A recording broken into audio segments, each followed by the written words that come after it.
I mean, welcome to the Chaguanas Chapter Zoom Bible study. And we thank you all for joining us. All those who are joining for the first time, we welcome you all. And we greet you all in the wonderful name of our Lord and Savior, Jesus Christ. So, Brother Isaac, since you said we were given trouble, can I ask you to open us in prayer, please? Sure. I'm driving, so I'm just going to pull aside. All right. Can we pray all?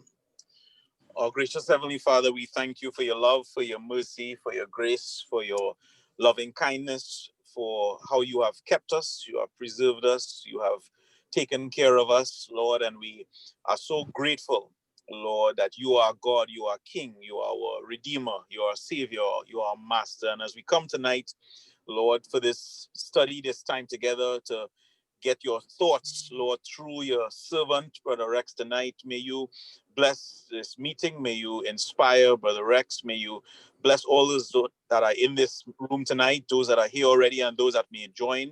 And Lord, may your will be done tonight. We commit the meeting into your hands in the precious name of Jesus Christ. Amen and amen. Amen. Amen.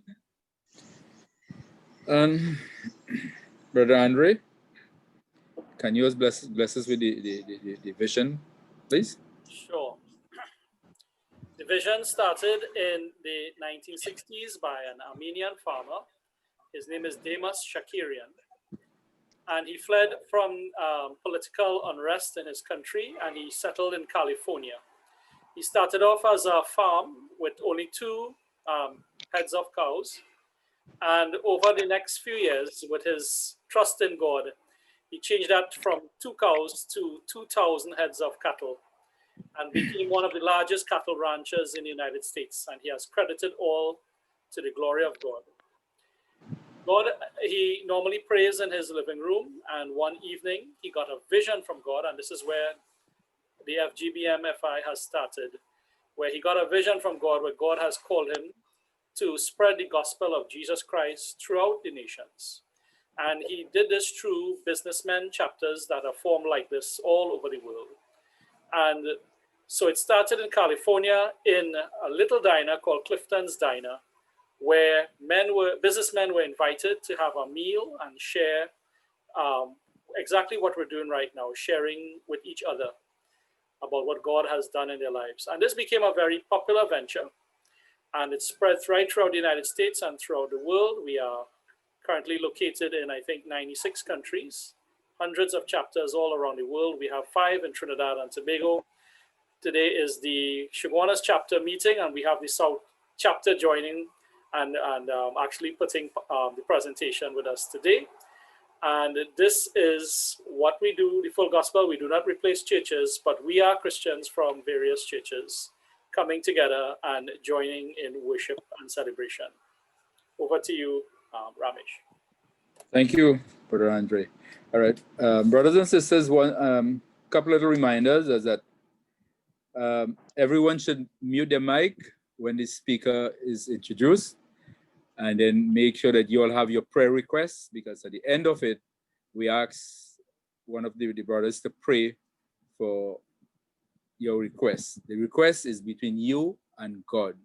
So you'll have it ready. So you don't have to, when we start, you don't have to get it. You would listen attentively to the brother who will be bringing the message tonight. Brother Rennie, can we ask you to introduce the featured speaker for tonight?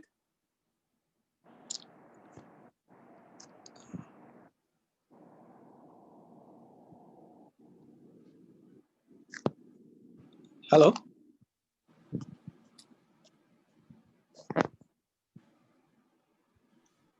You hear me?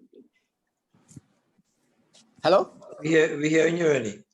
Yeah. Good night, everyone. Good night. Night. It is my pleasure tonight to introduce the main speaker,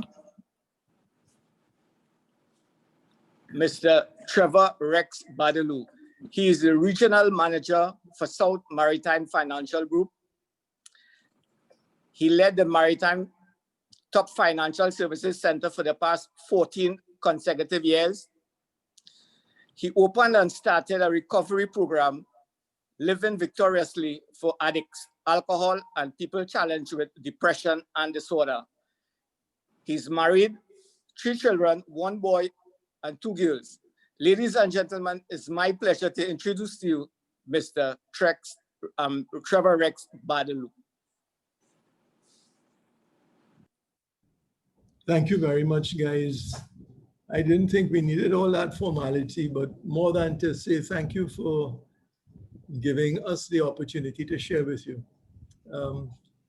And it's interesting, the person who is really going to bell the cat and start the meeting this evening would be Rennie. But before I do this, I just want to give you a little backdrop as to what happened and why we do it. I want this to be engaging. I want it to be interesting.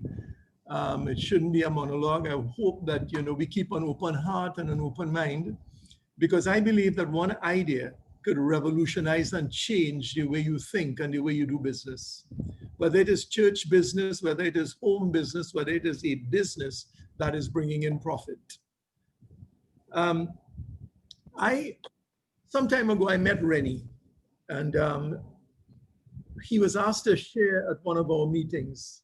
Now, this is a time in my business when we do inventory, basically looking back at what would have transpired during 2020, and then moving on, what are some of the plans that we have for 2021?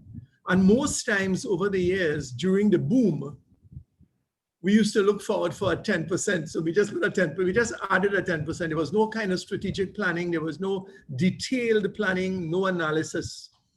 But interestingly, in listening to Rennie, I realized that he was gifted. And Rennie would say, look, I didn't need to go to school. I didn't need to do certain things, but his businesses boomed. He owns half of San Fernando on High Street. He is one of the most progressive men, very humble man of God. He came to know God not too long ago. But the thing is that his ideas that he shared, very down to earth, but certainly very practical. And before I start, I wanted you to hear Rennie on how it is he got started. I mean, he shared some stuff with regards to working in the army, realizing that he wouldn't be able to buy much, so he wanted to start a business, and he got a couple things started, and he has just been growing. And I'd like you to just welcome him as he's about to share with us, and he's going to start this session, and I'll take over. Ren? Yeah. Good night, everyone. My name is Rennie Samaru. I own and operate a shoe store in San Fernando, trading as Rennie Shoe Store, and we has one in Canada, same name, Rennie Shoe Store. Well, I would like to let you all know how I made it this far. As a young boy growing up, I went to Asher Boys College in San Fernando. After I finished college, I used to sell in the market, now and again. When I was 18, I got enlisted in the regiment in the army in Trinidad. I took the training. I was very happy because I come from a very poor background, broken home.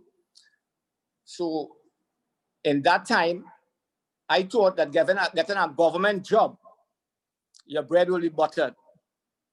So after training, you need to come to attention and the officer will pay you by hand.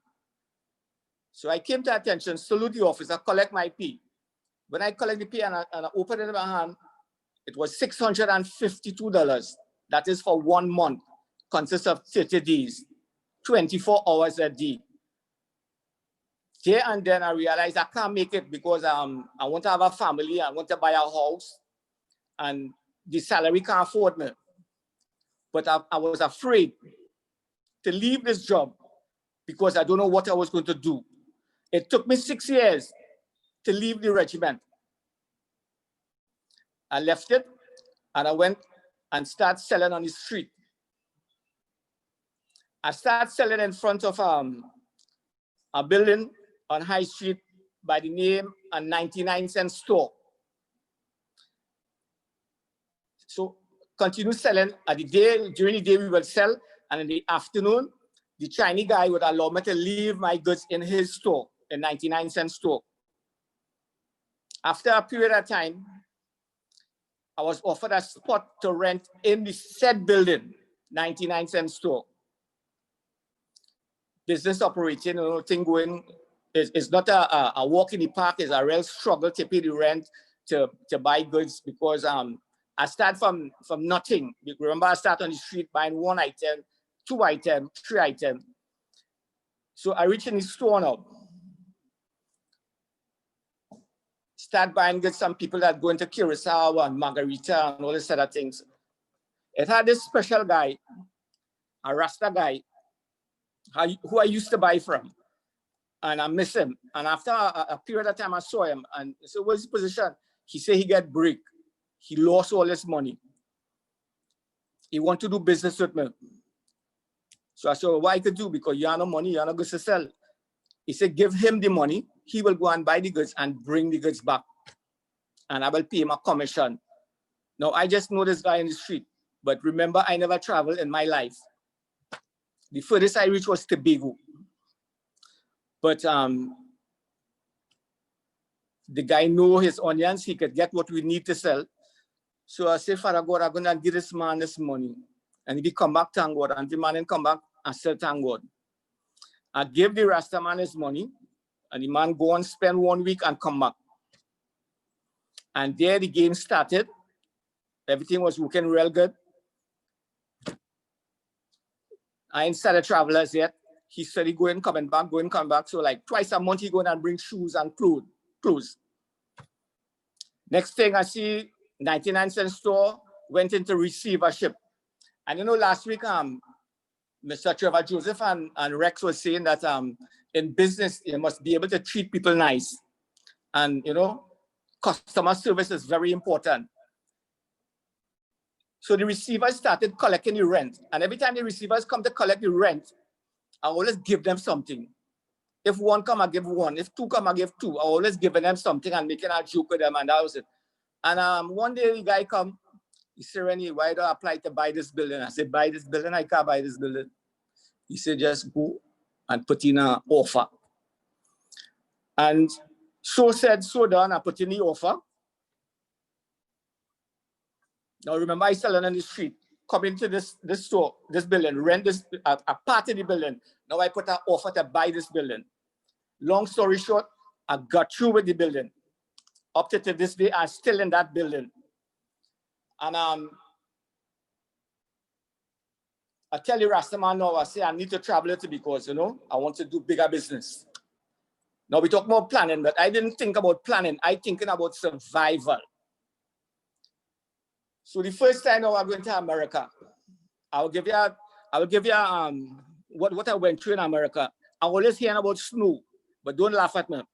So I went with this guy in his family home. So he said in the morning, he said, you go and bathe first. I said, all right, place cool. I'm going in the bathroom. I don't know anything about hot and cold. The water cold like ice. So I said, but how this man is bathing this cold water? So what I did, I take a piece of cloth and I sponge off my skin. And I come outside.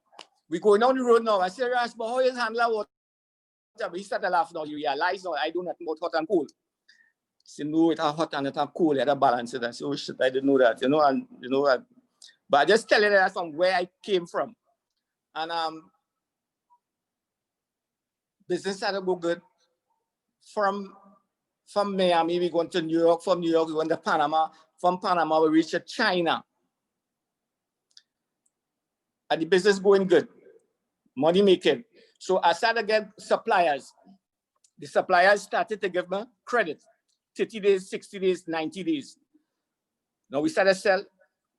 At that time in Trinidad, the banks was giving good interest and the financial institutions was giving good interest, up to 14% interest.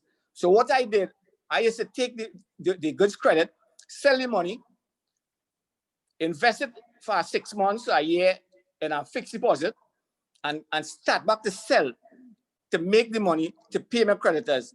By the help of God, I used to accomplish that. And, you know, from one investment, it went to another investment, and then went to another investment. The investment went so high at one time, I started to check my investment, how much money I could make in 1 year, how much money I'll be able to make in 1 month, 1 week. 1 day, 1 hour, 1 minute, every second, how much money I'll be making. That's how fast the money was coming in. So, you know, by the help of God, I did really good. And all this come because of the background, where I came from. It was very, very hard. I come from a broken home. There was poverty, hard poverty. I and 3 brothers used to sleep in 1 room. Today, as Mr. Rex said, things is going good. I've seen the light. I traveled to a lot of countries. And imagine today I own a business in another country. So I want to thank God, and I want to let you know that if the Lord could do it for me, it could do it for anybody. And I just want to say, I want to say thank you all, gentlemen, for giving me the opportunity to say what I have said. And that's about it, Rex. Thank you very much, Rennie, for sharing with us. One of the reasons why we wanted to engage Rennie as well is that we have some people who are so organized, and it is basically analysis paralysis, and they don't do. They plan, but they don't execute. One of the things with him, he had a dream. He has this issue of pain, and I shared last couple of weeks. There's a guy an author by the name of Anthony Robbins that puts into the perspective of pain and pleasure. They say people do things for 2 reasons primarily: to avoid pain or for pleasure. And if the pain of poverty is so much, I heard him say the last time, I want to go back there. I don't want to go back there. And sometimes that drives a particular kind of behavior. There have some people who are so comfortable. It really don't matter, you know, whether we win or we lose, or whether we do well or we don't do so well, things wouldn't matter. Now, there's something, it's actually Trevor Joseph who had asked us to do this presentation based on what it is we said a couple of weeks ago. And like I say, most of it was just basically spontaneous. But what I wanted to share, what I shared the last time, I just want to kind of introduce it, because this is an informal way that Rennie has done it, and he has done it super successful. Now, there's some people who are analytical. You have some people, there's another one that they call interpersonal with regards to their personality types. And you also have some people who are dynamic, high on relationships. Now, there's an acronym that we use as well, which is BEST, bold, expressive, sympathetic, technical. Human behavior psychologist says that we use 2, whether it is bold, expressive, or bold, technical, or sympathetic, expressive. So BEST, when you take a look at it, bold, technical people or bold, expressive people are most times drivers and CEOs. They don't want to know about feelings. So Hubert, how are you going, boy? How is everything doing? How was last night? How is the wife going? You know, how are the kids? Most times you would find them just looking at bottom line. Now you have people now saying that, here what? It is important to understand how your employee feels. Now, even with regards to planning, sometimes people put the other aspect of planning in the back burner. Now, what I want to just draw to your attention, and I know we would have had it on the screen, it has to do with the fact that in the Bible, I think it's over 200 times, this issue of plan comes up. Now, I know we have quite a few people here who are children of the 60s and 70s. There's I don't know if you remember this lady called Diana Ross. If you don't, you can Google it, some of you younger people. And Diana Ross sang a song, "Do you know where you're going to? Do you like the things that life will show?" And what he said, what she sang in that song is that if you don't plan, it is just fantasy. As a nation, we have been we have become so comfortable in that we have become, we were forced to be successful without even doing any planning. On the street that I operate on, Cipero Street, almost every other place you have a parts place. And you know what? People long ago never worried about prices. People just go and they buy, they develop a relationship with the person and they buy. Now, they have other people with regards to how they do their business. They might sit down and say, let me put a little strategic plan together. Now, before I jump ahead of myself, I just want to just call out some scriptures for you. And the first one is Luke 14, 28 to 33, that talks about planning. And it speaks to, for which of you desiring to build a tower does not first sit down and count the cost, whether he has enough money to complete it. Otherwise, when he has laid the foundation, he is not able to finish it, and he is going to be mocked. The man began to build, but was not able to finish. If you go to Proverbs 21:5, it says that the plans of the diligent lead surely to abundance, but everyone who is hasty will come to poverty. Proverbs 16:9, the hearts of a man plans his way, but the Lord establishes his step. And of course, this is very, all of us sing. In fact, there's a song, Proverbs 3:5, trust in the Lord with all your heart and lean not on your own understanding. In all your ways, acknowledge him, and he's going to direct your path. Jeremiah 29:11 says, for I know the plans I have for you, declares the Lord, plans for welfare, not for evil, to give you a future and a hope. Proverbs 24:27 says, prepare your work outside. Get everything ready for yourself in the field, and after that, build a house. Now, I will pass out all to you, but it gives you an idea that God plans. At the beginning, God planned. Noah planned. Abraham planned. Moses planned. The fact is, throughout the Bible, people planned. Now, it's so easy to say, well, look, I just trust in the Lord and everything will be all right. Over the years, and I want to just talk from my own experience, as an organization, we have been doing very well. The organization, God has really blessed us. But what I've seen happen is that when I look at what has been going on over the years, I have come to this place where I realize that, and I don't know whether Vishnu might be able to say, for example, when we look at 2020, how many days did we really work? And I'm saying this because times have changed. Over the years, one of the things that we do with planning, we sometimes would say, you know what? People will normally work for 40 weeks. So I want, Andre, I don't know if you want to just show up the year plan, the year at a glance. I just want you to take a look at this.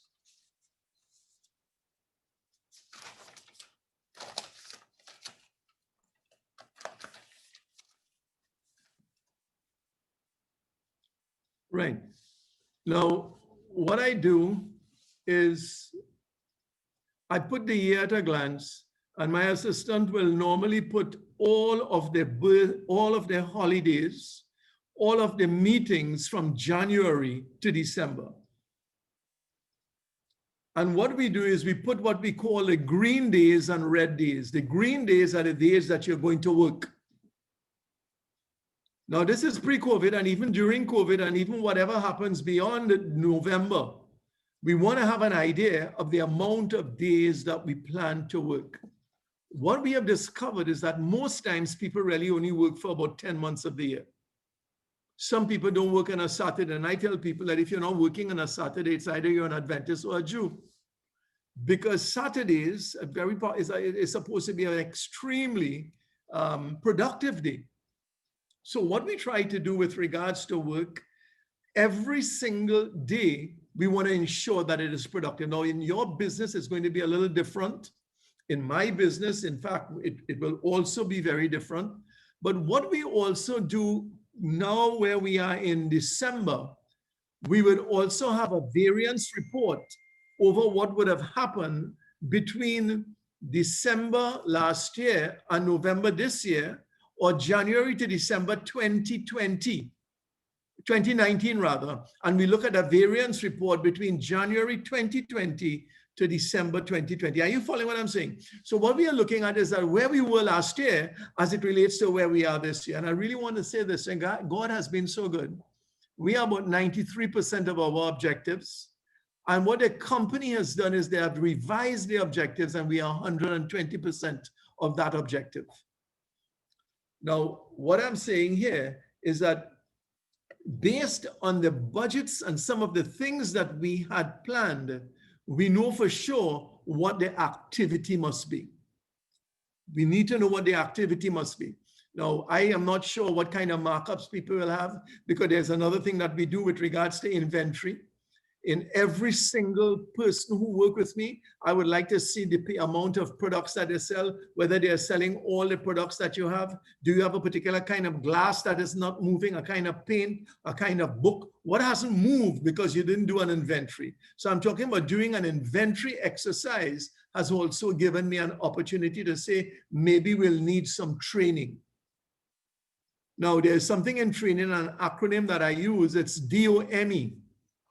DOME, which is we need to diagnose what the challenge is. We need to set some reasonable objectives. We need to have a methodology, how we're going to do it. And then we evaluate the person after a period of time. Now that sounds a little technical, but at the end of the day, what you want to do is to find out where your situation is. You want to go back to the budget. You want to just scroll down very quickly here. Now, with regards to churches, I don't know whether you'd want to put from January to March, the church, the meetings that you're going to have, what nights you're going to have your meeting. It's going to be done electronically, whether you're going to have some in on. But you also have an opportunity for some of our full gospel brothers.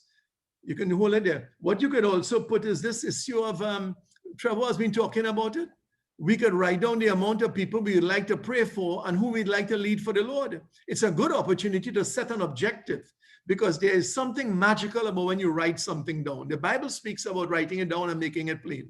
But the issue here is that if it is that we are also talking about business, we can also talk about souls. We can talk about Bible. We can talk about meetings. We can talk about, the thing is that if I plan next year rather, for the first quarter to try to see whether I can encourage 5 people or 3 families, maybe I need to write it down, pray about it, and also develop a strategy set around to try to see whether we can talk to them. You want to go to the budgets, Dre? Now, I might be going fast because I know we have a short period, but I just want to kind of give you a grasp, because all of this data you're going to get anyway, and you could tailor make it to suit yourself. You see, the other thing that we work with is that sometimes we don't work. This is what I use in my organization for a budget. Now, the thing is, a budget is critical as it relates to what your money needs are. What we tell our people is they should try to learn to live on 70% of their income so they can set aside 30% of their income saved. We have been telling people for years, can you afford to go on 1 year's holiday without pay? Or could you afford to develop a 6 times your monthly income into some kind of emergency fund? Not knowing that when the pandemic came, some people could not survive 1 month because they had no emergency money set aside. Now, this is regards to the kind of fixed expenses that you would have had, things like rent, mortgage, lights, and so on. You want to just keep scrolling it up so you get an idea. You have your living expenses, you have your business expenses, and you would have your other stuff that you'd want to include there. But a budget makes it more practical as it relates to, it answers the question, how much money would I need to earn into, now I might be going to ABC for you, but I just want to reinforce it, because over the years, we just sometimes add a 10%. This gives an opportunity to say, I think I have savings across in line 34, thereabout, where we put savings as an expense. If you put savings as an expense, then it puts a little pressure on you. Most times we put ourselves last when we should be putting ourselves just after we give our offering and tithes to the Lord. But the thing is that sometimes we put ourselves just at the bottom and we have what is left. So most of us sometimes have too much month at the end of the money. I mean, too much money at the end of the money. That's what I mean. So you find yourself sometimes struggling at the end of the month. So when you take a look at this here and you multiply it by 12, it gives you an idea of the amount of money that you need annually for 2021. Then you work it backwards now and you say, here, what I'm planning to work for 250 days. If I need to earn whatever, 300,000, it means that I should be earning on an average of over $1,000 a day. How am I going to achieve that? So it kind of puts some specifics as it relates to the how am I going to do it. It answers, the first one would be that, because coupled with this, and I think I saw Billy on the Zoom earlier, and I remember some years ago we talked about this issue of goals, why people work. And some people work for accumulation, some people work for children's education, some people work for a lot of things, holidays and so on. And that brings on to the other questions with regards to goals and putting aside some of those things. Now, what I also wanted to bring to the fore, and I have, I think my assistant is on this chat. What I have tried to do is to see whether we could train people to ensure that they begin to work and operate like you. And I shared at the last meeting, we should always be trying to hire people who are more intelligent, people who are better than you. Because if you're hiring people who are less than, you will find yourself always challenged in trying to bring them up to scratch. Now, the thing is, I have quite a few people working with me, and what we do as we put people together, we also do a very simple SWOT analysis. And I think I have, Dre, could you just put that up quickly? So we have an idea to do the comparative, what happened last year, what happened this year, and what it is we plan to do next year. So we can have a good idea of where we are and where it is we planning to go. Then we could say, how are we planning to do that? This basically, I know some or all of you would have this done. So I will ask individuals to do a SWOT analysis on themselves. And the SWOT basically, could you tell me, for example, what are all your strengths? And let's engage. What are some of the strengths that you have? Now, the thing is, most people that I try to bring on, it's more costly when people come and leave. It means then that it is an investment if I could get somebody who is fiercely loyal. But loyalty will only come if people are getting value. Strengths, what are their weaknesses? What might be the opportunities that they see? And what might be some of the threats that they see? This is with them. Is it an opportunity for me to help them grow? Possibly to get them maybe more tech savvy, to invest in their technology, to see whether I could help them with regards to growing some stuff in my organization. Now, if we look at the weakness, and I'm just looking at this here, if you look at the strengths and the weaknesses, most times you'd find that people cannot identify much weaknesses. On the other hand, some people can identify a lot of weaknesses. This is not a place to prompt. It is critical to get from them all the challenges that they think that they might have. And this is not with a view to judge, but a view to try to see how best we can help them. How can we help them? We might need to get a specialist in, but very simply, because you're in leadership, you would very likely know that in the back there's a blind spot, and they might not have been able to identify some of it. Is it that they are always late? And they might be always late because where they live, because they need transport. Maybe you need to change the hours. Some of those things with regards you might be able to help. The SWOT also gives you an opportunity to develop a training need, a training plan for your people. Because here what? You're in business, and you're in business because you want profit. The more people who can bring in profit for your business will make your business more profitable. Again, that might be very basic, but I think it is important. This year now is for the branch. What I also have my team doing is I want them to do a SWOT on me. Now, that is something that most leaders can't handle. Why should they do a SWOT on me? So I am chief. I believe that I'm doing a really good job, but sometimes, or not sometimes, most times, people who you lead might believe that you might be nepotism. There might be nepotism. They might believe that there are some weaknesses that you have. By the way, they also tell you your strengths. And sometimes you don't need to ask them to put their names, because they feel if they put their names, they're going to be victimized. And I'm not suggesting that none of us will do that, but what I'm asking you is, if you really want good participation and excellent feedback, it is important then to get that from them. So you're talking about they're doing one on themselves, they're doing one on their immediate manager, in my case, they're doing one on me, and they could also do one in the branch, the entire organization. Now you might say, boy, Rex, that's a lot of work. That's a lot of stuff. But I am of the view that really, if you want to get value, people must believe that they are part of the winning strategy. They are part of what it is you would want to accomplish. And I guarantee you, from what I've seen in my own organization, I see people buying into it. They see it as important. They catch the vision. They know what it is we want to do. And together we are able to get through with some of those things a little easier. I'd like to just bring, again, just to mention, for 2020, our theme was, I don't know if anybody is on the chat. What is our theme for 2020? Angela? Yvonne? Where's Angela? Terrell? What is our theme for 2020?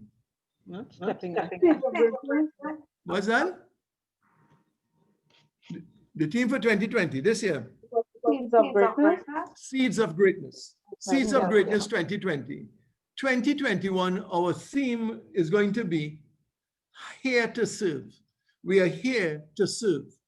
Because one of the other things that we have realized is that repeat business is one of the certain ways for us to grow our business. How you grow business and how are you going to get repeat business? People must feel comfortable about your competency, your character. They must believe that you have their best interest at heart and you must do it. You must be able to demonstrate it. You must have the knowledge. There's another acronym that we use when we're recruiting, is KASH, knowledge, attitude, skill, and habit. Knowledge and skill, we could train, but attitude and habit is what you bring into the job. So too, when people see this, say, here, what's going on? I like this person. I mean, you could look at sports and see some of the people with the greatest amount of talent, but with poor attitude and poor habit, and they never make it to the top of their game. In our business, it's the same thing.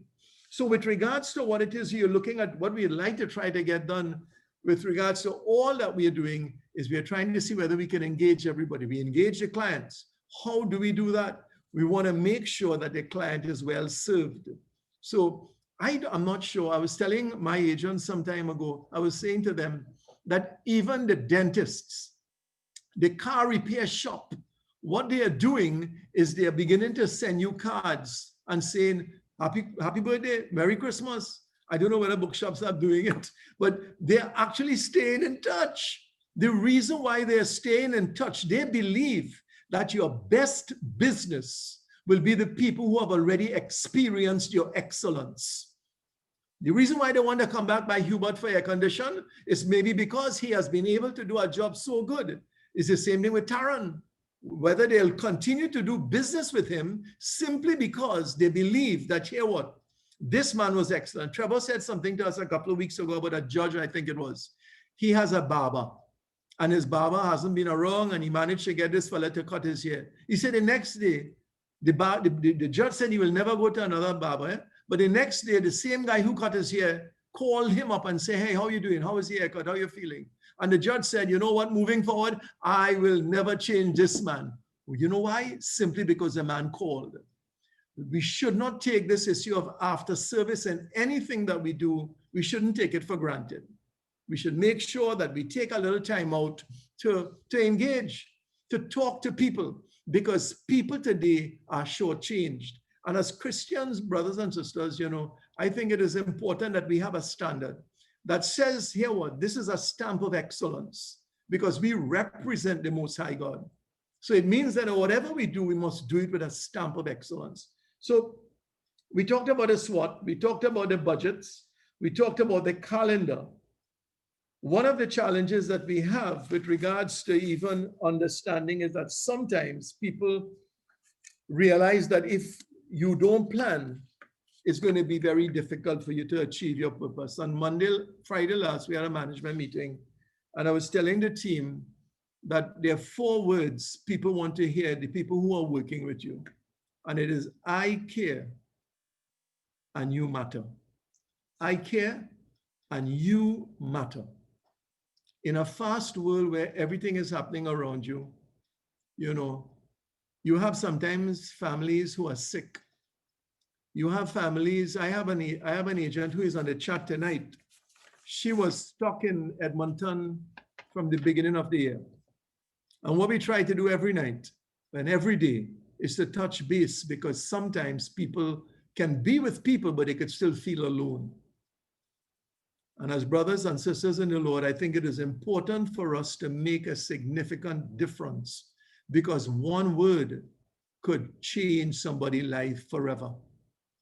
So with regards to, I care, new matter, it is something that should become a part of all of us, because when we set our priorities right, it will also talk about planning and helping. So in my 300 days that I might be planning to work for next year, what I have is that my sessions planned out for the days that I plan to work with my agents one-on-one, the Monday morning meetings, the sessions, the trainings, the what I call sales builders, luncheons, quarterly reviews, quarterly recognition. We have planned all that, and I've planned it ahead simply because I don't want to, just drop a surprise on somebody and say, look, we're having a meeting tomorrow. That shows lack of respect to the people who you work with. Now, with regards to the people who you are working with right now, I think it's important when people begin to feel that they're getting a tremendous amount of value, because you're really adding a lot of value simply because you're trying to diagnose where their challenges are and how it is you're going to help them. So yeah, I have a few stuff on planning that I just want to mention to you. Planning reduces a hill to a molehill. Basically what they're saying in planning really brings things into digestible chunks. So when I break up the whole year into days and weeks, in fact, Rennie spoke about bringing it down to the hour.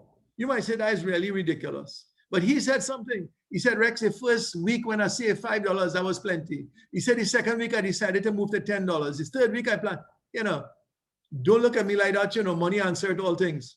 Don't look at me like that. Hear what? Sometimes we are beginning to believe that money really is not important. But the last few months, I've had quite a few people who had to go to the San Fernando General Hospital, and some of them died because they didn't put aside money to take care of emergencies. I get really upset about that, because I had a heart attack. I had to do a bariatric gastric bypass. And you know what? If I didn't prepare for it, I might have been here. So I'm saying this from a position of experience. Those of you can, do not miss the boat. It is very, very important. The other thing with planning, it clarifies the process. It says for sure, this is what it is I have to do. Planning also makes you very efficient. It could put into perspective when, I had a meeting in Port of Spain that I could have had it on Zoom, but I wanted to go to Barataria, to my head office, for this specific meeting, because I believe it was important, but we could use the same protocols.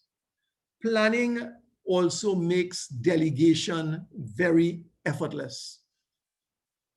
I have a bunch of management people around me, and my business is trying to see how best I could replicate. There's something, I think it is John Maxwell talks about, leaders developing leaders. If it is that you drop asleep and you don't get up tomorrow and your organization falls through, you were not successful as a leader. That's what he speaks about. If we have a church and the church shuts down simply because the pastor is gone, hear what? Succession planning, you failed. I have failed if I have to move on and my business falters. It is critical to start doing succession planning. It will only come if your organization has a vision and you have put some of those things in place. Planning gives you a sense of future, a timeline, and it also gives you control over things. Now, I think we are almost 8 o'clock, and I know we wanted to go to 8. What I want to just mention to you, though, is with regards to all I've said, it is critical that we don't just think it, but we start inking it.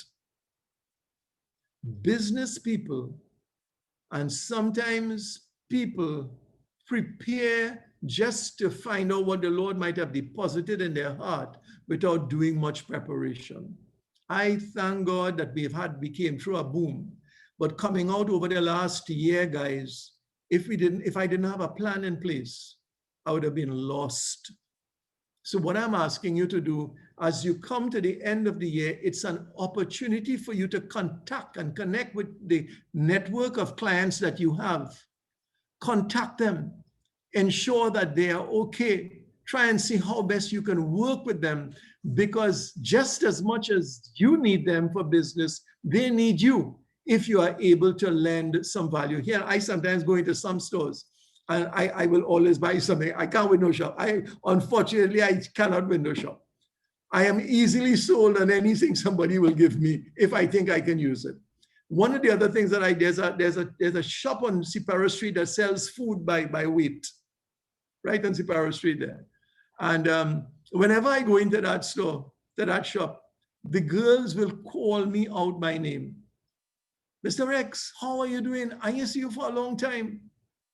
Now, that speaks a lot to their relationship building skills. And I wonder whether they trained the people to do that. But do you know, you feel important when somebody could call out your name. So somebody walk into Charan's bookstop and they say, Mr. Rex or Rex, hey, how you doing, brother? Nice to see you. I ain't see you for a little bit. You know, it's interesting, even with regards to that, how people can say, yeah, but for 15 weeks, I didn't see you. Can I drop you a note to find out how things are going? People feel very important, and I'm saying important if they feel that you have missed them. Now, there's something that Trevor spoke about too the last time, and what we are doing is we have something called a 3-month review. From the month of November, what we started doing is we call it inventory. So from now until the end of the year, what we have asked our agents to do is to ensure that they contact 30 people to start the year after having 30 interviews. If you don't have people to see, you're out of business, all of you. If you don't have people to see, if you don't have people coming to church, you're out of business. You have nobody to sell glass to, to sell paint to, we're out of business. We don't expect people to walk in. Some people expect people to walk in. Some people have a hotline numbers. Some people have a call and a call center, and we keep calling people. We believe that if you get a new name, whether somebody give their heart to the Lord, if you leave it for over 72 hours, they're not going to come. All of those things are data that's compiled. In our business, if somebody gets a new name and 72 hours pass, if you don't call them, that is just like getting a name from a directory. So it's critical for us to understand and appreciate some of that. Now, there's something that we designed. It's called your phone call letter, your phone call from heaven letter. Now, I had to change it up a little bit because in our branch and in our team, I have people from all walks of life. And I just want to walk this through very quickly. If you die this evening, not tomorrow, but now, and you could have a 10-minute phone call from heaven tonight to your wife or your husband or your children, what are all the things you would say? Words of advice, direction, encouragement, admiration, love. Well, why don't you make out a letter saying the same thing, seal it and put it with your will? And by the way, on Monday coming, I have a lawyer coming and talking to the team because we need to update our wills. Trev spoke to that a couple of weeks ago. But this is something that we have been doing for years and updated once a year. Here are a couple of suggestions for that letter. Next time you're up early before the family and while the miss is still on the grass or you're on an airplane and have a moment to daydream, make out your own phone call from heaven letter. Use a list of one of the specific categories, and this is what it is. Dear wifey, before you read any further, remember that the same God who is comforting you now is the one who has already received me into eternal life. Please keep this in mind as you deal with all the necessary details. Sharing the joy that is now mine may help you bear your own grief. Now, I put in these other things here simply because of the wide cross-section of people who I work with. Let the names of pastor, funeral director, help you with the funeral or memorial service arrangements. My preference regarding the disposition of my body is, and you could list burial, cremation, donation to science, passage, hymns, special music, whatever. Regarding all necessary arrangement, I ask that you exercise your own freedom in making whatever alterations you deem necessary at the time, taking into account your own long-range plans. You will find all pertinent matters, name and describe drawers, desk at work, behind work, books in garage, wherever it is. Because sometimes you need to let everybody know what it is, but sometimes you have stuff that you just have away. Along with information regarding all bank and savings and loan accounts and all the safety deposit boxes. Contact your insurance agent. You can expect the following services: help on all insurance policy paperwork and methods of receiving the proceeds, secure health insurance today, find out if my company policy extends beyond this month and so on. If we haven't already bought some whole insurance, right, go ahead. Number 5, get a dozen or so copies of the death certificate. Everybody needs them. Life insurance, employer, NIS, etc. Contact our lawyer to steer you through the probate. Redo your will now, not a month from now. It can always be revised later, but you expose the entire estate to double taxation otherwise. 7, continue using the name as your CPA and seek advice. Let whoever it is help you with all the company French paperwork. Go to your local NIS and start the paperwork soon.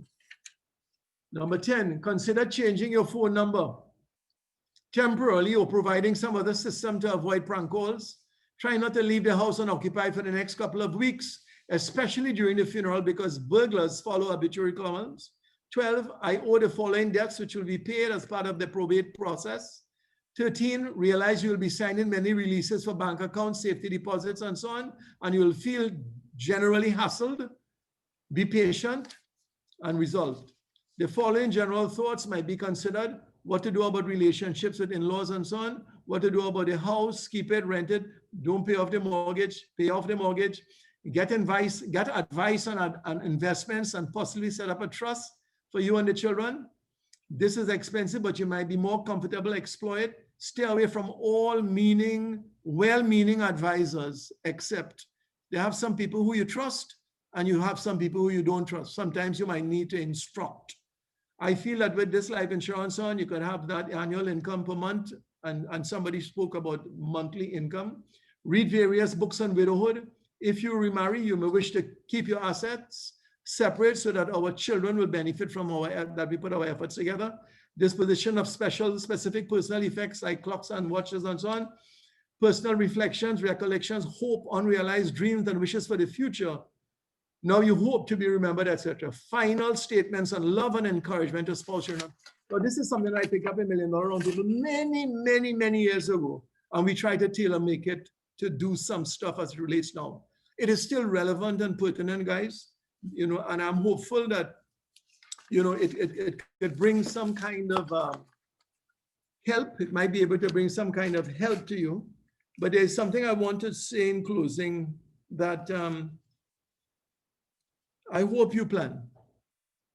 Planning is important. If our nation as a country will budget, plan, execute the plan, as a people, we ought to be doing the same thing. If businesses succeed, our nation will succeed. And success really don't happen vike. Success is something that is planned. God bless you all. Like I said, we have lots of stuff but I know Andre might have a lot of it, more of it, and I'll try to send some other stuff. Thank you very much. God bless you, and good night. Ramesh?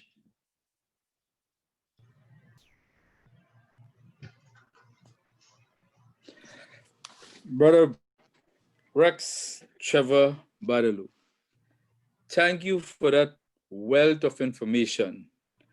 At least to me, it is very useful. It helped me a lot. I mean, the last part in planning, the planning stage of your life or your business, it is very helpful to us. And I thank you for sharing it at this time, the time that this period that we are going through right now. So Brother Rex, we thank you for your guidance, for the information that you have given to us. And to the rest of the brothers, Brother Rex is willing to answer whatever questions you may put to him tonight. So the floor is open. Brother Rex. So, Brother Rex, thank you so very much. That was so inspiring. I mean, there was so much to be learned from both you and Rennie. I just have 3 points I just wanted to add. In terms of planning and budgeting, I want to share with everyone, planning and budgeting has been so very important and essential in terms of growing on a professional level. Ever since I started working when I was 18 years, every month I would do a budget. Budget was so important for me. One of my jobs was actually as a budget analyst. And at any point in time, I could see 3 years ahead how much money I would have saved, or how much money, how my loans were being drawn down. I actually planned my life as a balance sheet, where I could see my liabilities, where I could see my assets and stuff. And that planning has done so much for me on a personal level, and in terms of how you plan your business life and your finances. It is absolutely essential. And you know, the way Trevor did it, the way Rex did it, and broke it down so that you can understand that a budget seems complex, but when it's broken down into pieces, you can now see where you are and where you need to be and what you need to do to actually get there. So fantastic job. Guys, budgets are so important that even for me, and I run an air conditioning business, I know that on a daily basis, what is my break even? How much units I need to sell to know if I was profitable or if I wasn't profitable. When I look at my sales at the end of the week or at the end of the month, I just need to know how many units I sold to know if I was profitable or if I'm doing well. So understanding your cost, doing your budgets, understanding what your forecasts are very important, so that you will know that if you're ahead, if you're behind, if what you need to do to get where you need to be. The next point was Rennie. Brother Rennie, I understand why you're a success, brother. I remember in June was my son's birthday, and I said, you know what, I'm taking you to Brother Rennie to get you a pair of shoes. I went with Okira and my son. We went to get one pair of shoes, and Rennie sold us, I think we left there with about 12 pairs of shoes. So, Brother Rennie, I mean, you're a fantastic salesperson. You know your business, you understand your business. And so I understand why Brother Rennie is as successful as he is. And by the way, I planned to go by Brother Rennie to get one pair of shoes. I budgeted, but he was so fantastic. We left there with over 12 pairs of shoes. The last point was customer service. I want to share this with everyone. When I started my business, I understood customer service would be very important. And what I did is I started off as a retail business. And what I did is we called our customers every single month. We simply called our customers and we said, hi, I'm calling from this company. And, you know, we just calling to find out how you're going. How's your air conditioning going? Now, it caused me some headache because people would say, I hear and I knock. It's not cooling as much as it's supposed to. So it was a bit trying because it caused you to have to do more work with people. But you know what it did? We were in the hearts and the minds of all our customers. When they heard someone speak about air conditioning, you know what they would say? Call that company. You see that guy you got there? They just call me every single month. And the service is excellent. If I have a problem, they send a technician to come see about it and stuff. So what we did is we grew our business by referrals because of good customer service. And what you're saying, that was the foundation to my business, and it should be the foundation. I've moved away from that, but you reminded me, Rex, that, you know, we really need to get back to good customer service. And that was a fantastic point, and it should be the foundation to everybody's business. It is key to success. So again, Rennie, Rex, thanks for a fantastic offering tonight. I truly enjoyed it. And I'm leaving, reassessing what I do to ensure that, you know, it lines up with what you've offered today. Thanks, brothers. I see Brother Billy is waiting and itching. Well, thanks a lot, Hubert, for adding to what has already been, you know, such a fantastic evening and presentations and information that you cannot begin to put enough value of.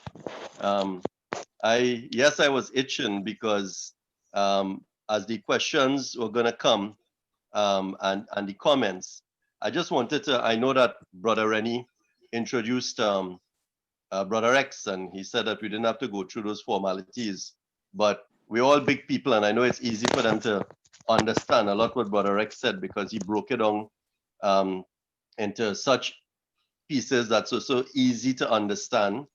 And what I want to say is this: what you all just got, I have been in the insurance and risk management business for over 30 years. And just like Rex, he knows we have been to many countries around the world. Right here in Trinidad, insurance companies spend a lot of money on bringing the best motivational speakers and planners and let me tell you, the best of the best speakers to speak to their sales team there, because that's the lifeblood of any company. And insurance companies don't spare dollars when it comes to that. And they motivate also those people a lot. They show you they care because one of the things he mentioned is things like MDRT. When you go to meetings around the world, then you get in touch with other professionals like yourself, and you meet the top of the table, the success stories, and then those speakers from those countries. So what you all just got didn't just happen in a second. I mean, you all got it from a man. I don't know if you heard the part that he has been the leading producer for Maritime, his agent, his group for the last 14 years consecutively, right? And anybody knowing Rex will tell you that when they meet Rex, they'll tell you, well, they could understand why.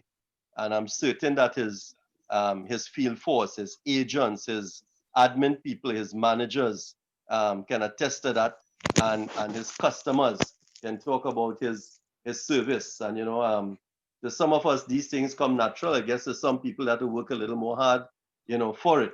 But Rex is one of those people where you just have to meet him, and it's natural to him with his personality.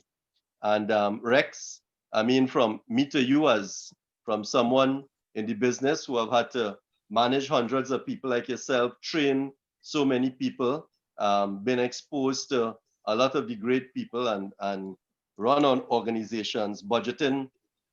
When you get down into budgets, Hubert, for an insurance company, and you really start stripping that apart, there is something called reinsurance. And when you start budgeting for reinsurance, it looks like one of the most complex mess you've ever seen, right?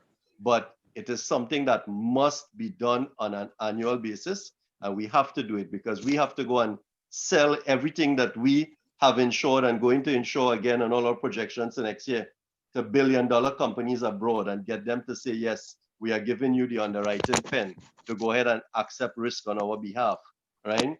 So these things are critical in our industry, and that's why I am very proud. I'm very proud that Rex did tonight. I'm very proud of Rex, right? And the manner in which he did it.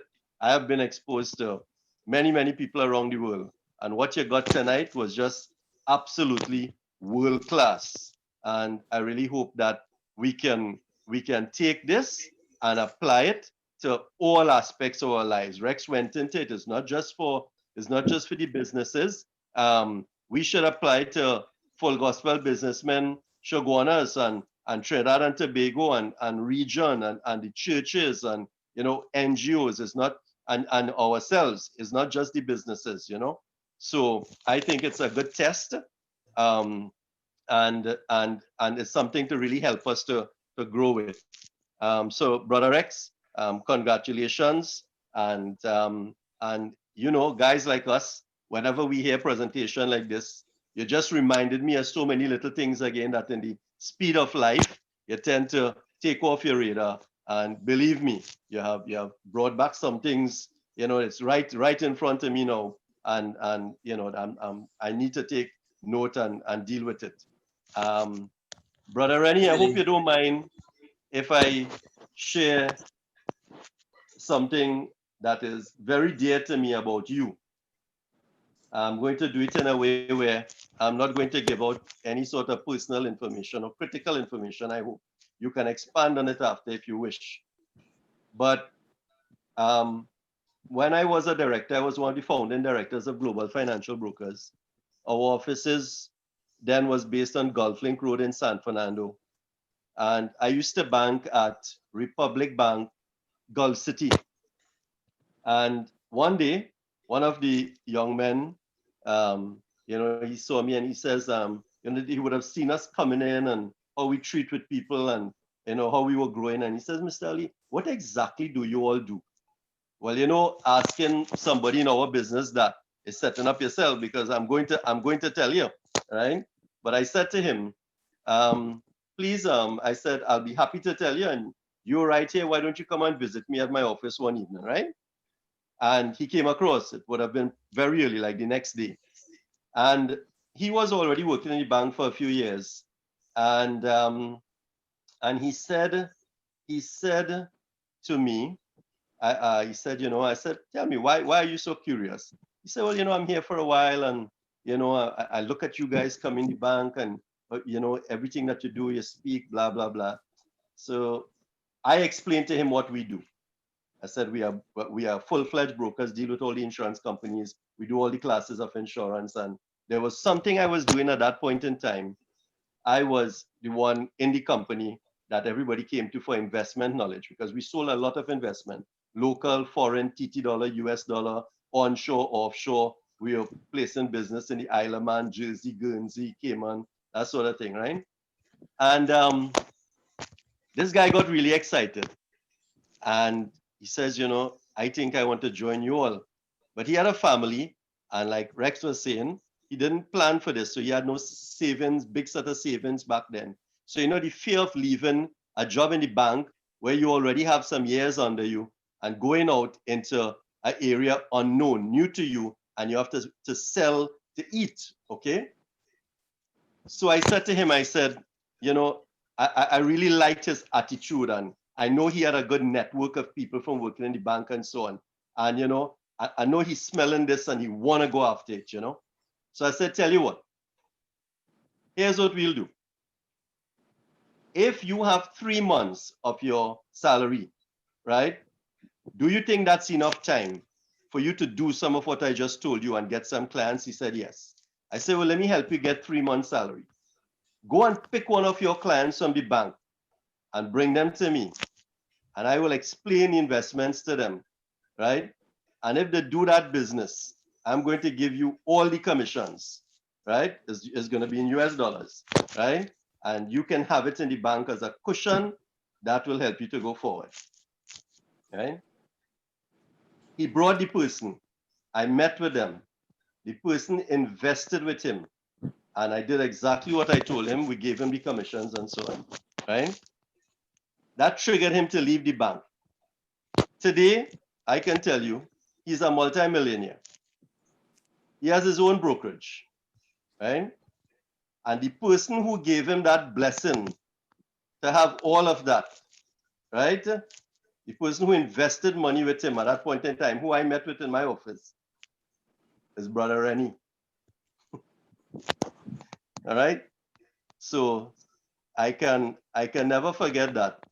And it shows, you know, I'm listening to Rennie's own talk his testimony tonight. And I never knew back then, you know, the details of Rennie's background, you know. So, you know, blessed to be a blessing.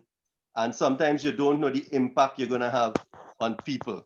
I am proud for, you know, being able to start somebody like that particular guy, you know, take him out from where he was in the bank, motivate him, give him all the tools, you know, and for where he is today.